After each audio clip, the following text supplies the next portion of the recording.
예, 지난 시간에 한 줄 걸러서 지지난 시간에 했던 얘기들을 뭐 아마 다 기억을 하실지 모르겠는데 사실 짧은 시간에 이제 많은 내용을 전하기 굉장히 쉽지는 않았습니다. 근데 아시겠지만 이제 세속화나 뭐 탈세속화의 개념은 이제 일단 도식적으로 우리가 이념형적으로 그러니까 현실 속에 이제 실제로 그것이 얼마나 적용이 될 수 있는지는 별개로 우리가 이론적으로 생각할 수 있는 개념으로 이제 세속화, 탈세속화 뭐냐 일단 그 개념을 잡고 그 다음에 이제 지금 우리가 현실 세계 속에서는 이것이 이제 세속화의 어떤 측면은 세속적인 측면이 있고 어떤 측면은 그렇지 않다는 그런 것을 봐야 된다는 취지로 말씀을 드렸습니다. 그래서 이제 현실은 이제 그렇게 간단하지 않다 결론적으로 말씀드리면 세속화의 여러 측면들 중에 가장 최근에 그래도 광범위하게 인정되는 측면은 사사화 한 측면. 그 사사화 한 측면. 종교가 사적인 것이 되었고 개인적인 것이 되었다. 그런 차원이 되었는데 문제는 그런 차원으로 되었다고 해서 종교가 축소된 거냐? 아니면 오히려 역설적으로 그렇게 되었기 때문에 사람들이 더욱더 종교를 추구하게 되었느냐? 하는 이제 다른 방향의 결론이 나온다는 거죠. 그래서 최근에 무슨 종교의 부흥이라든지 아니면 영성에 대한 관심이라든지 이런 것들도 사사화의 한 측면으로 해석할 수도 있다는 겁니다.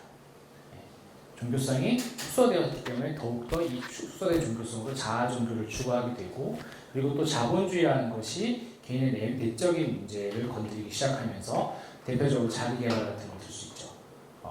그 자기개발 같은 자신을 컨트롤하고 통제하고 자신의 주체성에 대해서 성찰하게 하는 그런 측면, 그것이 이제 자본주의 이용당하는 측면이 있는데 그것이 종교의 개인적인 내적인 측면, 영성의 측면에 그게 부합하는 게 있다.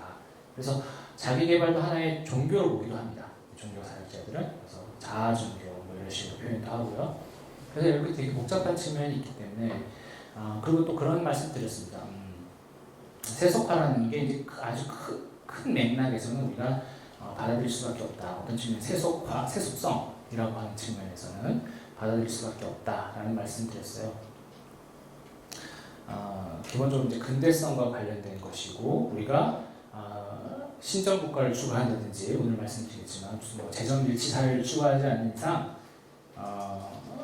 세속인 혹은 비종교인 신앙을 갖지 않은 어떤 다른 이웃들과 함께 살아가야 하기 때문에 그 속에서 세속적 원칙 그게 바로 공공성이라고 할 수 있는데 그 공공성 때문에 세속화라는 측면은 부정할 수 없다라고 말씀드렸습니다. 그래서 오늘은 구체적으로 이제 한국의 케이스에서 어떤 이제 세속주의 뭐 이런 것보다도 오늘 세속화 얘기보다도 원래 하려고 했던 얘기가 이제 한국 개신교의 사회 참여라든지 이제 여기 공공신학에 대한 우리가 강의를 하는 거니까 공적인 장에서의 한국 개신교의 포지션 내지는 기능 이런 것들에 대해서 한번 생각을 해보려고 합니다. 이 부분도 사실은 아직 연구가 그렇게 확실하게 이렇게 딱 돼 있다고 보기는 어려울 것 같아요. 지금 막 연구가 나오고 있는 과정이고요. 진행 중인 과정이기 때문에 논의는 많이 있습니다. 논의는 굉장히 많이 있는데 그런 것들을 하나의 이론으로 딱 정리할 수 있는 게 별로 없어요. 그래서 간단하게 이론적으로 정리가 잘 안 됩니다. 그렇지만은 오늘 한번 대략적으로 개괄적으로나마 얘기를 한번 해보고자 합니다. 그래서 지난번에 그 나눠드린 강의 안에 7페이지에 해당하는데요. 종교의 재등장 그 부분 다 하면 될 것 같아요. 한국 개신교의 경우 어떠냐. 그 이전에 앞서서 이제 뭐 근대성의 위기라든가 이런 것들 얘기를 드렸었어요. 그래서 전 세계적으로 봤을 때 종교가 부흥하는 맥락이 있다라고 했을 때 뭐 아주 가장 큰 이유 중에 하나는 근대성 자체의 위기. 그 근대성 자체의 위기 때문에 사람들이 안오미에 빠지고 또 어떤 윤리적 자기의 행위를 해야 되는데 윤리적 근거를 찾게 되는 거죠. 그러니까 근대성의 위기 때문에 이제 위기와 더불어서 사람들이 어떤 자아종교의 영역으로 가게 됐는데 그건 어떻게 보면 주체를 더 강화하는 측면도 있거든요. 그러면서 주체는 강화했는데 자신의 행위의 의미를 찾기는 찾아야 되는데 그 근거가 마땅치가 않은 거예요. 그러니까 성스러운 캐노피, 그러니까 영어라고 한국어 섞었었는데 성스러운 천개, 덮개라고 하는 그 종교적 세계관 자체가 이제 파편화되기 때문에 그것이 붕괴되었기 때문에 단 하나의 의미 체계는 없는 거죠. 근데 이제 의미 체계가 없긴 없지만 찾긴 찾아야 된다는 거죠. 우리가 행위를 하는 데 있어서 행위의 동기가 필요하잖아요. 그러니까 내가 왜 이런 행동을 하는가에 대해서 의미가 필요한데 그 의미를 찾아야 될 필요가 있다는 거죠. 근데 그 의미를 찾기 위해서 이제 종교가 중요하게 되는 것이 있다라고 말씀드렸습니다. 근대성의 위기와 더불어서 계속 현대사회에 예측 불가능하고 불안하고 그러니까 이제 거기에 대해서 의미를 찾게 된다 하는 측면을 말씀드렸는데 한국 사회에서도 여전히 마찬가지라고 할 수 있겠죠. 한국 사회 이제 그 개신교의 경우에 있어서 개신교에 국한해서 특히 이제 저는 보수적인 분파, 보수적인 개신교에 좀 국한해서 아니면 뭐 복음주의 이렇게 해서 말씀을 드려야 될 것 같아요. 이것도 마찬가지로 한국의 근대화라는 특수성이 있어요. 그래서 서구의 근대화라는 것은 기본적으로 이제 탈기독교화. 이제 이거를 이제 서구 사람들은 세속화라고 이제 해석을 해왔던 것인데, 그러면서 자본주의화 이런 것들이 이제 근대화의 개념으로 이해가 됐었죠. 이제 근대성이라는 건 이제 합리화라고 관련이 있는데 이 합리화를 여러 가지로 설명할 수 있겠습니다만, 뭐 배버식으로 얘기할 수 있겠습니다만, 계산 가능성, 예측 가능성 이런 거라고 생각하실 수 있거든요.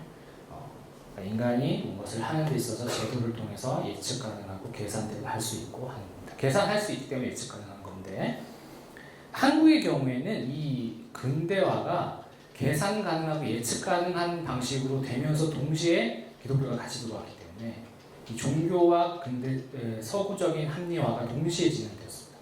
이런 측면이 있기 때문에 조금 혼란이 있는 겁니다. 그래서 한국은 자본주의와 동시에 서구화를 근대화로 받아들였어요. 그러니까 아주 쉽게 얘기하면 근대인이 된다는 것, 뭔가 문명인이 된다는 것, 세련된 사람이 된다는 것은 근대 초에 한국의 조선 후기죠.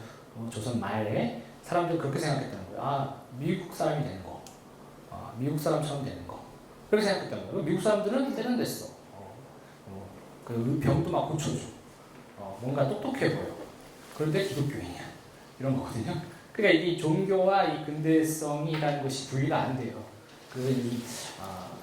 근대화는 곧 기독교화라고 생각했다는 거예요.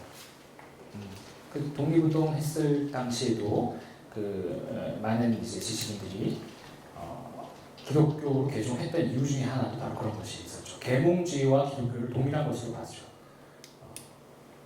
그래서 물론 저번 지난 시간에 말씀드렸지만 기독교 역사 자체가 미신의 타파, 세속화를 불러왔다라고 하는 주장도 있기 때문에 종교개혁이 기본적으로 세속화를 추동했다라고 하는 주장들이 많이 있습니다.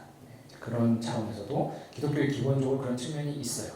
그렇기 때문에 그것을 사람들이 혼란을 들어가요. 범주 혼란인 거죠. 근대화와 서구화, 기독교화 이걸 다 분리해서 생각을 못하고 다 하나로 생각을 했던 겁니다. 그건 어쩔 수 없는 역사적 과정이었던 거고요. 그런 상황 속에서 이제 세속적 가치와 종교적 가치가 동시에 들어왔기 때문에 우리가 이제 한국의 경우에 있어서는 좀 혼란스러워졌다라고 하는 거고요.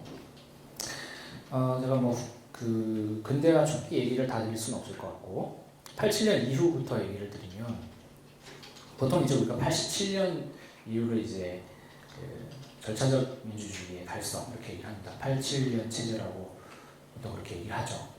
그래서 대통령 직선제가 되고 그러면서 민주주의라는 것이 일단 제도적으로 정착을 하는 것으로 보통 얘기를 합니다. 물론 지금 와서는 이제 이 민주주의가 어떤 민주주의냐, 지금 퇴행을 겪고 있는 거 아니냐, 뭐 그때 당시 했던 민주주의가 제대로 된 민주주의가 아닌 것 같다. 뭐 이런 비판도 많이 나오고 다시 한번 민주주의에 대해서 얘기해야겠다 이런 얘기가 나오고 있는데요. 어쨌거나 지금 이제 87년 체제로 이제 시민사회가 출현했다고 봅니다. 그래서 공론장이 열린 거죠, 본격적으로. 그러니까 권위주의 정권 하에서 이제 억압돼 있었던 그런 상황에서 공론장이 활짝 열린 거예요. 활짝 열리고 누구나 이제 정치적 발언을 쉽게 할 수 있고 사회에 참여를 할 수 있게 된 상황이 된 거죠. 그런 상황에서 이제 개신교인들이 목소리를 내기 시작했습니다. 네, 본격적으로. 거기에는 이제 뭐 오순절 쪽에 이제 뭐 여의도 순복음교회라든지 이런 조윤기 목사님을 비롯하여 뭐 여러분들이 그런 정치적 발언을 하기 시작했고, 그 87년 체제 이후 87년 이후에 이제 적극적으로 이제 대사회 발언을 하고 뭐 기독당도 뭐 만들어지고 막 하죠. 그 전에 이제 저기 통일에서 만든 평화통일가정당도 있고 그거에 대항한다는 차원에서 뭐 기독당도 만들어지고 있는데, 거기에 대한 인터뷰들을 보면은 과거에 자기들이 이제 신학적인 한계에 머물러 있었다, 이런 고백들을 해요, 목사님들이. 그리고 교단의 교단의 주요 지도자들이 뭐 감리교 그 오순절 장로교 할 것 없이 그런 지도자들이 있는 목사님들이 그런 고백들을 합니다. 그러면서 이제 우리도 사회적인 발언을 해야겠다. 정치도 중요한 영역 중에 하나다라고 인식을 했다고 고백을 해요. 근데 사실 이제 그렇게 말하는 게 좀 이제 시기적으로는 당연히 여러분 이상하게 생각하시겠지만 권위주의 정권 안에서는 별로 말 없다가 그 이후에 이제 깨달았다고 얘기하면서 막 이제 사회 참여해야 된다고 얘기하는 것 자체가 되게 상황적으로 좀 맞지 않죠.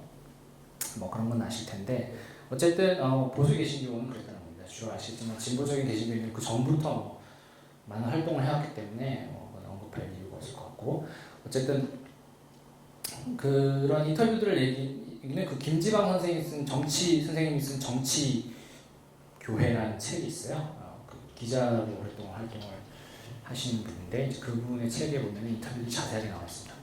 네, 그래서 목사님들, 교단 지도자들의 인터뷰를 통해서 그런 상황들을 보여주고요. 그러면서 하여튼 이제 그러면서 복음주의 쪽에서는 잘 아시다시피 손보근 선생님을 비롯하여서 여러분들이 이제 보험가 상황도 만들고, 그다음에 뭐 경실련, 그 전에 또 기윤실 이렇게 만들죠. 그때가 이제 딱 그 87체제 이후, 80년 이후의 움직임입니다.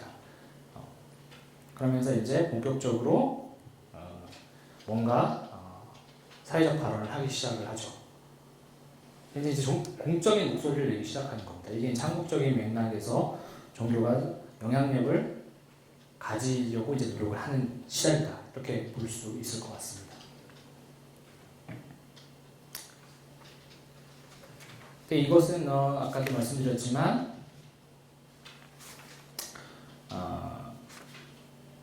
그 공론장이 열렸기 때문에 거기에 대한 반응으로 사회 참여적인 목소리를 내기 시작했다. 기독교는 사회 참여적인 종교다, 이런 식으로 이제 선언하기 시작했다라고 하는 것입니다. 그리고 이제 또 하나의 이제 이유는 또 하나의 이제 종교가 공적으로 재등장했다고 보는 이유 중에 하나는 그 당시 이제 딱 그 87년 되면서 90년대 넘어오면서부터 종교 성장 통계가 이제 좀 변화하기 시작해요. 그러니까 종교 인구가 좀 정체기를 겪어요. 90년대 보면. 뭐 딱 줄었다라고 말씀드리기는 어렵지만은 워낙 통계 자체가 왜곡되어 있기 때문에. 근데 그거를 이제 교단 지도자들이나 목사님들, 대형교회 목사님들 아니면 뭐 이런 분들이 체감하기 시작했다는 거죠. 교회가 좀 성장이 둔화되고 있구나, 좀 줄어들고 있구나라고 느꼈고, 그것이 위기라고 봤어요. 그것이 이제 민주화가 되면서 동시에 대중문화도 동시에 발전했거든요. 그때 보면은 그러면서 이제 대중문화에게 이제 좀 뺏기는 느낌도 있고, 그러면서 청년들도 교회 좀 안 나오는 것 같고, 이런 상황들이 벌어지죠. 그래서 교회가 이제 영향력이, 교회가 성도가 줄어들고 또 뭔가 사회적으로도 역할이 좀 줄어들고 있다라는 이제 느낌을 받는 거예요. 실제적으로 얼마나 그 영향력이 감소했냐 문제는 좀 다른 문제고, 사회적 위상이 좀 줄어들었다. 이렇게 생각을 하게 되는 거죠. 이런 것 때문에 이제 뭔가 조직적으로 사회적 위상을 회복하고 성장을 좀 더 성장할 수 있는 어떤 방법들을 강구해봐야겠다라는 생각들을 하게 되는 거죠. 이제 엎친 데 덮친 격으로 통일교 같은 경우는 아까 말씀드렸듯이 평화통일가정당 만들고 하니까 이제 그런 것에 대한 견제 의식도 작동을 해서 기독당을 창당을 하죠. 그래서 타종교에 대한 이제 견제가 이제 본격적으로 되는 겁니다. 그러니까 권위주의 정부 정권 하에서는 모든 종교들이 정치적 발언은 못하죠. 못하고 이제 아시다시피 조찬 기도회나 아니면 각각 종교마다 다른 방식으로 이제 은밀하게 정치인들과 관계를 유지하면서 나름대로 정권에서 이익을 얻어갔죠. 불교도 마찬가지고 그런 식으로 했던 거죠. 이제 그걸 우리가 쉽게 표현할 때 정교 유착이라고 보통 얘기를 하잖아요. 그런 방식으로, 그러니까 정교 분리라는 건 명분이고 실제로는 정교 유착이라는 방식으로 해왔다. 이제 그렇게 보통 얘기를 합니다. 근데 이제 민주화가 되니까 당연히 이제 종교들 간의 어떤 경쟁 상황이 열려진 거예요. 그러니까 종교 시장 상황이 발생한 거죠. 그러니까 종교 시장 상황이 종교 다원적 상황은 그 전에도 있었는데 계속 시장 상황이라는 본격적으로 이제 외부의 견제가 없는 거죠. 외적인 제도적인 장막, 어떤 권력의 압력, 정치의 압력이라는 게 좀 줄어들었죠. 전혀 없는 건 아니에요. 왜냐면 국가 정책이라는 건 계속 존재하기 때문에 어쨌든 그것이 좀 완화되면서 말 그대로 이제 종교들 자체의 역량이 중요해지기 시작한 거죠. 각각의 종교들이 이제 살아남아야 되는 상황이 발생한 겁니다. 이제 이 상황이 되니까 당연히 뭐든 해야 되죠. 전도도 열심히 해야 되고 선교도 열심히 해야 되고 그거 밖에 이제 뭘 할 수 있느냐라고 생각해봤을 때 직접적으로 정치에 기대는 것, 혹은 정치 문화를 바꾸는 것에 대안이 있다는 생각을 당연히 하게 되는 거죠.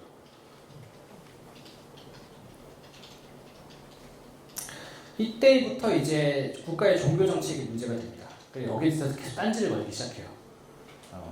종교단체 지원법이 있잖아요. 이것에 대해서 이제 종교 편향 논란이 계속 나옵니다. 이때부터. 주로 이제 시비를 거는 쪽은 개신교 쪽이죠. 아시다시피 불교가 문화자원을 갖고 있기 때문에 거기에 이제 전두환 정권 때 당연히 전두환 이순자가 불교도였잖아요. 불교도여가지고 당연히 이제 불교에 어떤 혜택이 있었던 측면이 있을 거고 그런 것들에 대해서 이제 불만을 가지게 되었죠. 그래서 계속 이제 거기에 대해서 개입을 하고 뭔가 로비를 하기 시작합니다. 그래서 경제적인 자원 분배를 이제 불평등한 걸로 인지한 거예요. 거기서부터 불이익을 받고 있다 이렇게 생각을 하면서 뭔가 이제 대응을 하기 시작하는 거죠. 그 이전에 만들어졌던 한기총 같은 경우에는 아시겠지만 권위주의 정권 하에서 정권의 기획으로 만들어진 거잖아요. 원래 NCCK, 그때는 KNCC라고 그러죠. NCCK가 한국기독교교회협의회가 있었고 그 협의회는 그건 자발적으로 자생적으로 만들어진 건데 그리고 그 지원은 또 이제 독일 교회인가 유럽에서 받는 걸로 알고 있는데 그 지원을 받고 해서 뭔가 정치 권력으로 일정한 자율성을 갖고 있는 이제 교회 연합도 있었는데 여기가 이제 당연히 정권의 말을 안 들으니까 정치인 입장에서는 국가 입장에서는 기획된 어떤 종교 집단이 필요한 거죠. 그래서 한기총 거기 이제 주요 대형 교회 목사님들을 해다가 이제 설득을 해갖고 그래서 이제 약간 이제 하달식으로 해서 만들어진 게 한기총이죠. 태생 자체가 이제 좀 정치의 산물로 탄생한 것인데 어쨌든 이제 그런 한기총이 이제는 물론 만들어진 것 자체는 이제 정치의 그런 기획으로 만들어졌는데 민주화가 된 이후에 이제 더 독자성을 갖게 되죠. 그 독자성을 갖게 됐다고 해서 이제 이데올로기 자체는 보수적이기 때문에 당연히 그 상기총을 활용해서 뭔가 정치에 계속 로비를 하기 시작하는 거죠. 그 한기총이라는 게 또 동원력을 가지고 있잖아요. 광장의 성도들을 다 집합시킬 수 있는 그런 엄청난 동원력을 가지고 있기 때문에 그 동원력 자체가 여론을 움직일 수 있는 힘이고 지금까지도 그것이 관철되고 있죠. 그 여론을 만들 수 있는 힘, 대중을 동원할 수 있는 힘을 극단적으로 활용한 사례가 이제 이번에 기독자유당이죠. 기독당을 활용해서 그 내적으로는 한기총하고 이제 기독당하고 다 연관관계가 있는 건 뭐 말씀을 안 드려도 다 잘 아실 거예요. 그 인사가 그 인사니까 다 인적 네트워크는 동일하니까요. 그래서 이제 이 자원 배분에서 불이익을 받는 것에 대해서 굉장히 이제 뭔가 불평등하다고 생각했고, 그 다음에 이제 사회적으로도 위상이 훼손되죠. 계속 이제 그런 직접적인 정치의 로비를 하면 할수록 이미지 더 안 좋아지죠. 이미지도 안 좋아지고, 그거와 더불어서 이제 보수 개신교인들, 아니 뭐 이건 보수 개신교인만 봐야 되는 게 아니라 대체로 개신교인들이 가지고 있었던 복음 전도하는 방식이라든지 매진 대사회적인 어떤 태도 이런 것들에 대한 이제 문제가 불거져 나오기 시작했죠. 대중문화가 발전하면서 대중문화의 어떤 대중문화가 취하고 있는 이념이라든지 사상이라든지 이런 것들에 맞춰서 가지 못하기 때문에 개신교인들은 당연히 이제 그것을 문화지체라고 보통 표현하잖아요. 문화적으로 뒤떨어졌다 표현하는데 뭐 이게 부정적인 의미로 뒤떨어졌다 이런 의미보다는 따라가지 못한다라고 하는 표현인데, 따라가지 못하다 보니까 당연히 사회적인 문제에서도 그 사회적인 어떤 윤리나 이런 문제에 대해서 감이 떨어지게 되고요. 대표적으로 뭐 페미니즘 문제라든지 여성주의, 성평등 인식 같은 것도 굉장히 떨어지고, 그런데 문제가 많이 생기죠. 그리고 뭐 그런 범죄 같은 것도 많이 일어나고 하니까 사회적으로 인식이 안 좋아지고, 거기에 대해서 이제 굉장히 박탈감을 느끼게 된다는 겁니다. 그 박탈감을 상쇄할 목적으로 적극적으로 더 사회적인 발언을 하게 되는 거죠. 그래서 이 정체성 폄하, 개독교라고 불리는 것, 이런 것들이 굉장히 그 위협으로 받아들인 것 같아요. 주류 교단의 이제 기독교인들은 개독교라고 불리는 것 자체를 굉장히 불편해하고, 뭐 불편한 건 사실인데 그걸 어떤 그냥 사회적 평가 이 정도로 생각하는 게 아니라 자신의 정체성에 대한 공격 이렇게 생각을 하는 것 같아요. 그래서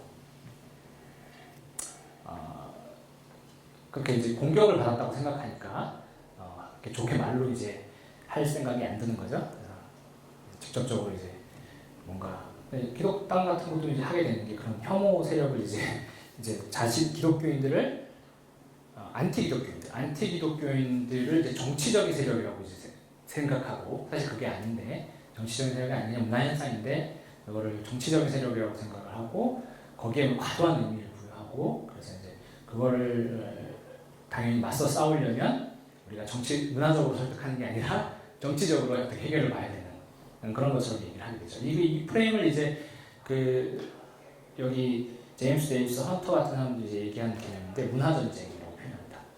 문화전쟁. 과도하게 그거를 하나의 전쟁 상황으로 인식하는 거예요. 적대적인 상황으로 인식하는 거예요. 타자를 멸절해야 되는 상황으로 생각을 하는 거죠. 그래서 그 모든 개신교의 부정적인 요소들을 다 하나로 묶어서 그것이 하나의 세력인 양 생각을 한다는 거예요. 최근에 그런 거죠. 이제 이슬람, 동성애, 그 다음에 종북주의자, 이런 사람 다 묶어갖고 한 편이라고 생각하는 거예요. 거기에 더하여서 포스트 모더니즘, 성정치당, 페미니즘, 이거 다 같은 세력이라고 생각하는 거예요. 다 좌파. 다 싸잡아서 이 좌파 문화를 일소에 해결해, 타파해야 된다. 그러니까 이걸 이제 바로 세속성에 대한 위협으로 보는 거죠. 이게 세속성은 맞는데 이 세속성에 대한 위협을 다 하나의 문제로 보고서 이것이 이제 물 밀듯이 밀려온다 이런 표현을 하잖아요. 물결처럼 밀려온다. 이렇게 밀려 들어와. 이걸 밀려 들어오는 거는 하나의 문화적 차원이기 때문에 이걸 다 문화적으로 방어를 해야 된다. 이렇게 보는 거예요.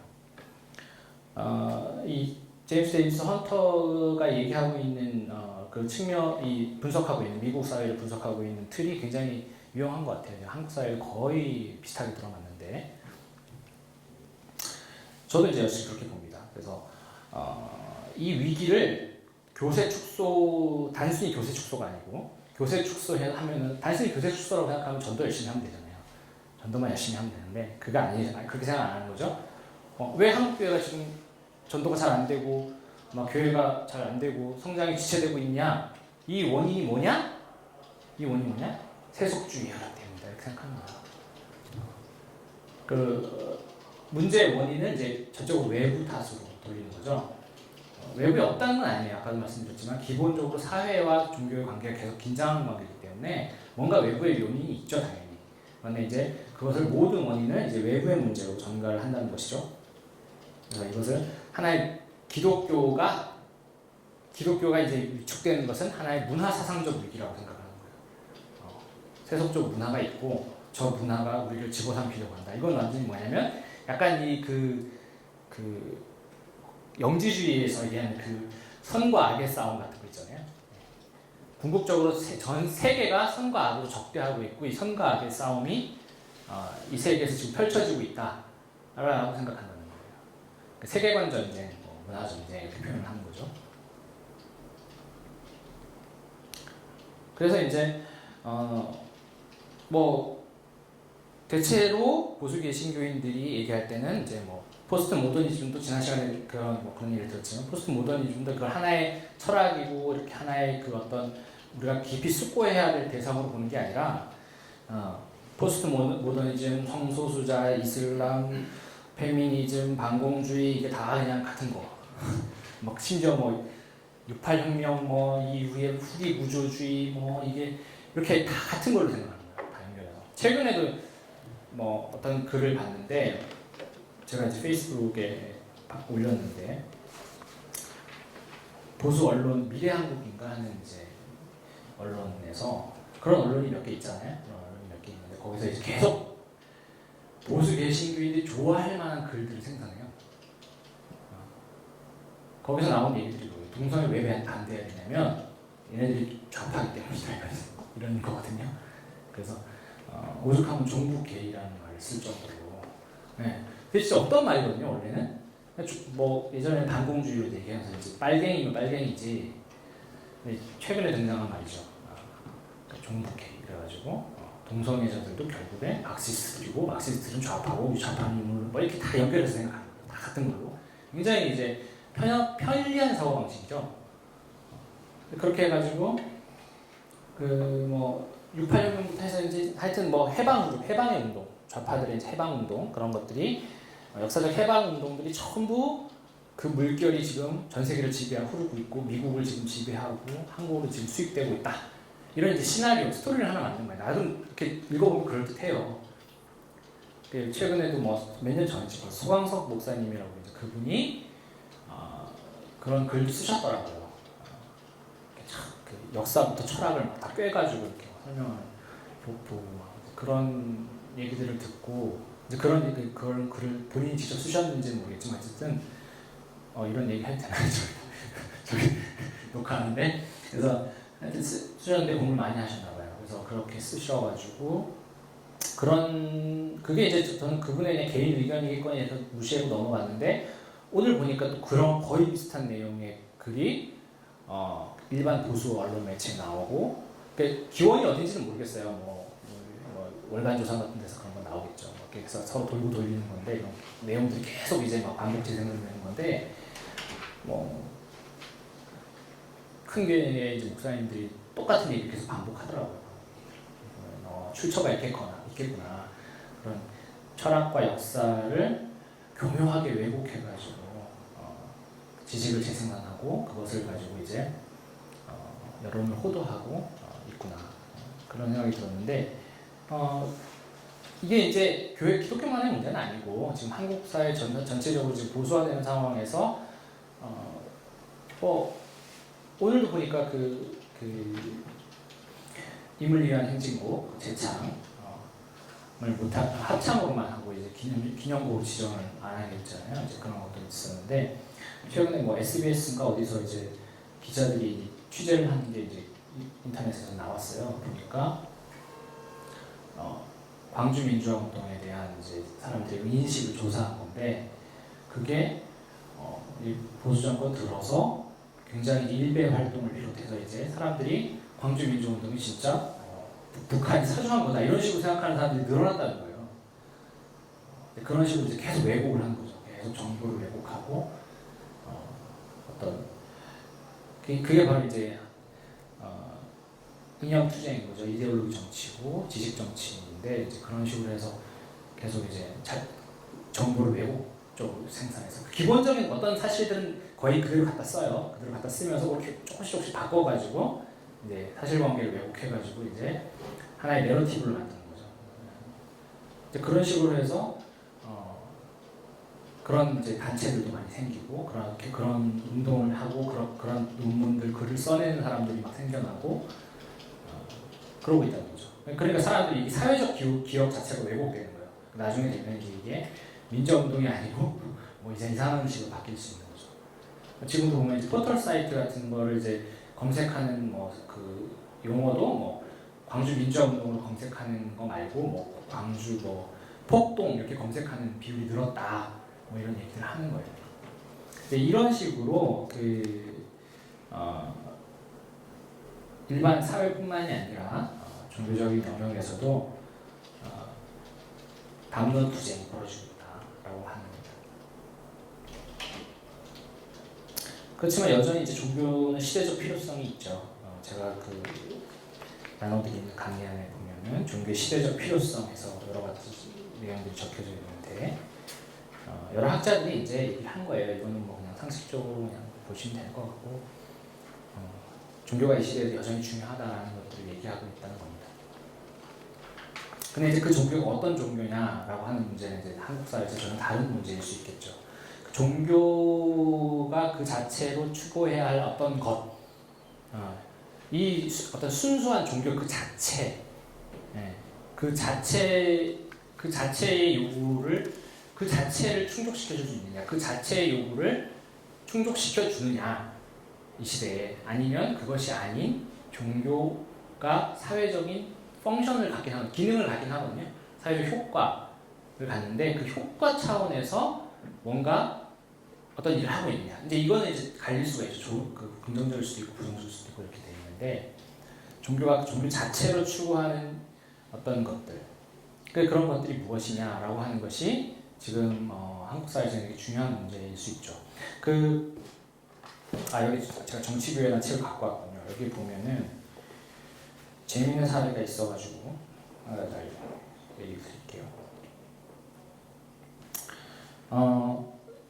미국의 국가조찬 기도회 의장 스텝을 이제 인터뷰를 했는데, 근데 이분이 그런 얘기를 합니다. 그러니까 국가조찬기도회가 뭐 이렇게 정치적인 얘기 막 하고 그러냐, 그렇지 않다는 식으로 얘기를 해요. 그래서는 그게 아니고 화해와 평화의 사역을 한다. 뭐 이렇게 얘기해요. 뭐 여기까지 좋은 얘기죠. 뭐. 근데 이제 중요한 건 제가 말씀드리고 싶은 얘기는 여기 이제 그런 얘기를 합니다. 이분이 워싱턴 DC에는 33,000명이 넘는 로비스트가 있다. 정치 지도자들은 그들을 만날 때마다 얼굴이 굳어진다. 저 사람이 내게 뭘 요구하나 하면 생각하면서 긴장하게 된다. 하지만 정치 지도자들의 사무실에 우리가 국가조찬기도회 스태프들이 목사님들이 들어서면 그들의 표정이 환해진다. 우리는 그들에게 아무것도 요구하지 않기 때문이다. 의회 의원이든 대통령이든 우리 모두 우리와 같은 사람이다. 그들도 고민이 있고 한계가 있다. 우리는 그들의 고민을 들어주고 영혼을 보살피기 위해 노력한다. 그러니까 우리를 환영하는 거다. 말하자면 야구팀의 코치 같은 역할이다. 뭐 이렇게 얘기를 하는데요. 여기서 주목한 거는 그러니까 정치로 환원되지 않은 어떤 영역이 있다는 거예요. 그러니까 정치 다양한 입장을 가진 이제 정치인들이 있을 거 아니에요. 뭐 맨날 로비를 받고 피곤하고 힘든데 이 사람들에게 그 어떤 정치나 이데올로기 차원을 넘어 그거와 상관없이 그거로 설명되지 않는 어떤 궁극적인 그 사람들의 위로가 필요하다든지 뭐 이런 건 있을 수 있겠죠. 뭔가 정치로 환원되지 않는 어떤 영역이 있다는 거예요. 그 어떤 영역이 여기서 이제 뭐 그것을 이제 뭐 종교적인 용어로 표현했지만 그게 뭐든 상관없어요. 그러니까 그게 뭐 어떤 도덕적인 감수성일 수도 있고 그 사람들의 어떤 개인적인 힘, 위로일 수도 있고 뭐 그런 건 있는데 그런 것들을 종교가 건드려준다는 거예요. 그걸 해준다는 거예요. 근데 그 차원이 사실은 이 세속 사회에서 이제 종교가 해줄 수 있는 역할이다라고 이제 보는 거죠. 그러니까 이 종교 어떤 정치 영역이 있을지라도 그 정치 영역에 직접적인 관계 없이 사람들의 감수성이나 어떤 감정을 건드려 줄 수 있는 그 어떤 영역. 이제 그거를 우리가 이제 오늘날 우리가 초월이라든지 영성이라든지 이렇게 표현하는데 그런 영역들을 하는 것, 그런 영역들에 대해서 무언가 이제 뭐 액션이라고 해야 되나 무언가 이렇게 하는 것, 수행하는 것.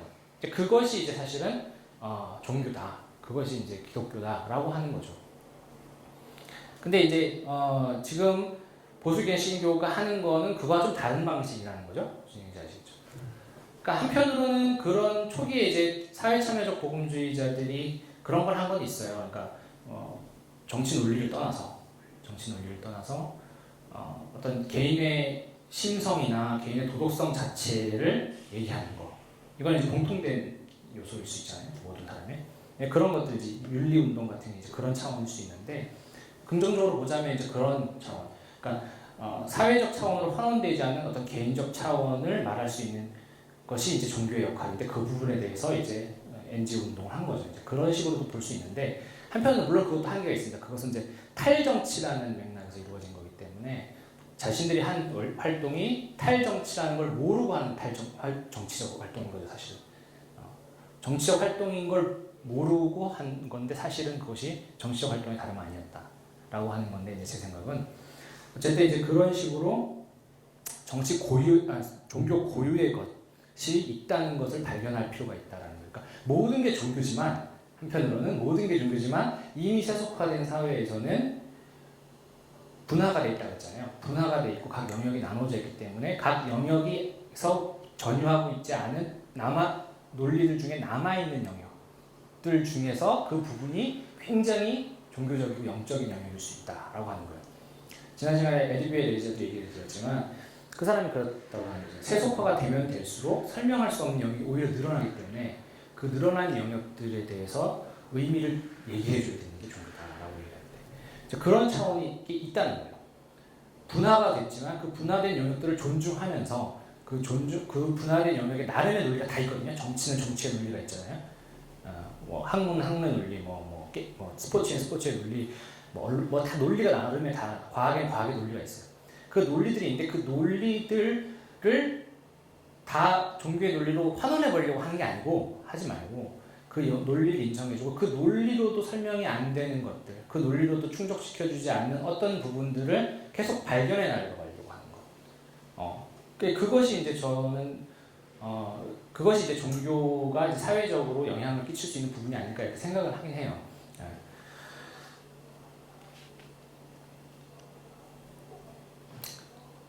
어쨌든 이제 그렇게 이제 생각을 하는데 그런 차원에서 종교가 사회적으로 개입하고 있다. 그러니까 미국의 그 국가 조찬 기도의 기독교인들이